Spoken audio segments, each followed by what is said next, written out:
Good morning, namaste, welcome to Yoga with Vik from this beautiful environment. I have Macha Puchare, the fishtail mountain, the Annapurna's behind me, Vegna's lake here on the right hand side or the left, depending on what you look at. Thank you so much for being here with me today, and I want to show you today Prasarita padottanasana, or a wide-legged standing forward bending pose. Let me show you. We're going to stand up. So this is a standing pose, obviously. Apologies about all the grass, but this is the beautiful environment that I have and I can help it. So it's going to be messy. Just put your legs apart as far as it's comfortable. You don't have to go all the way here. Just something that makes you feel stable, makes you feel comfortable. If you feel a bit daring today and you just want to open up, open up. Always parallel feet. So, or both of them like railway tracks, just looking forward. Stay here. And we're going to be, as the pose says, forward bending. So we're going to always forward bend from the hip. Do not go like this. This is not the idea. So this is the hinge and this is what we're going to use. So we start going down, starting from here. Start bending down.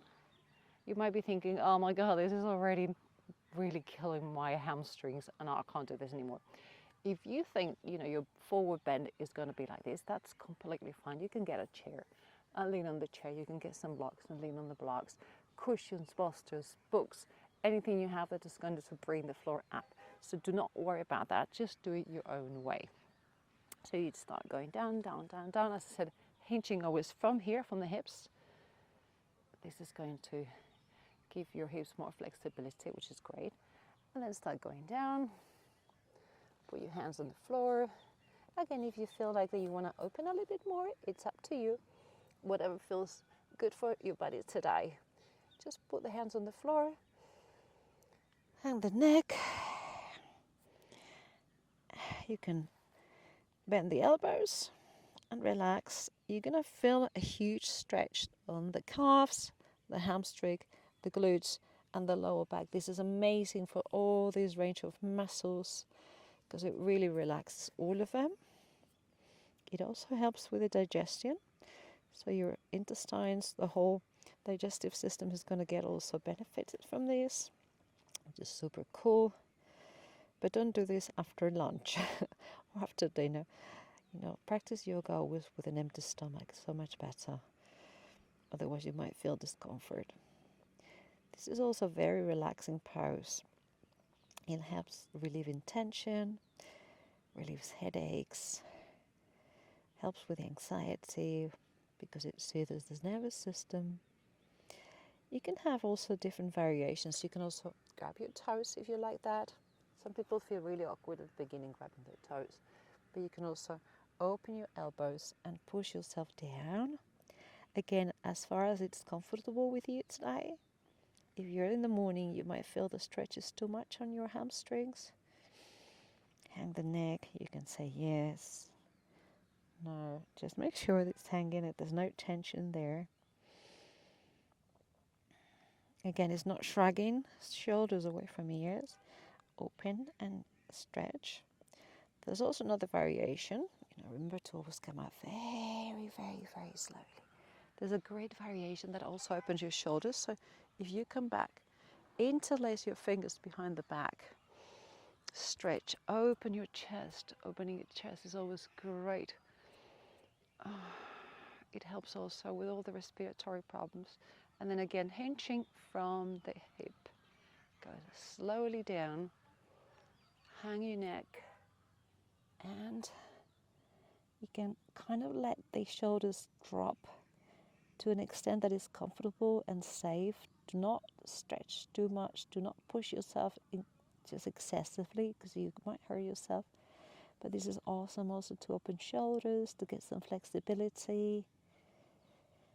Remember always not to hyperextend the knees. So these two should be a slightly micro bend. You don't want to go too much to the back because you might hurt yourself. This feels so good. I definitely can feel it in the back. of my legs, my hamstrings are wee, wee, wee. What is going on? And I love this one interlacing the fingers and doing shoulders too, because it gives me the impression that everything's getting stretched. And suddenly I'm taller and longer. Just release your hands. You can come down with your hands. If you want to, if you have that flexibility to reach your head on the floor, which is not the case for me, I would really have to open up like a lot and come here. You can also relax here, but it's not going to be the case for most of us. And you can also do a tripod stand if you want afterwards, but let's not get too fancy. Let's go to the normal pose. So still, rear wheel tracks, hands on the floor.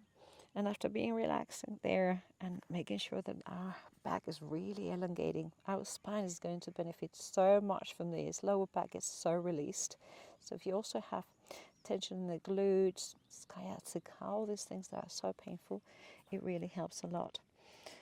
And again, with the strength of your abdominal muscles that are also getting really good strength in here, start going up. Press a lot on the feet. Your feet should be always, the weight of the feet should be always towards the front. So whenever you do this pose, it's not going towards the back. You should not leave your toes. You should always go forwards.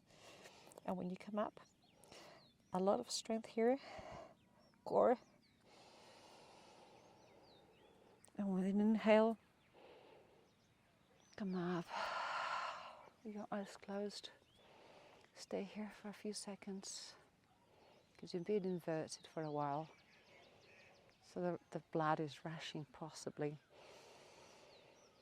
This is great for circulation and to relieve headaches and everything else. Oh, this feels so good. Big smile on your face. That's the most important thing. Give it another breath. Oh, inhale. Exhale. Namaste. I hope you enjoy this forward bend. See you next time.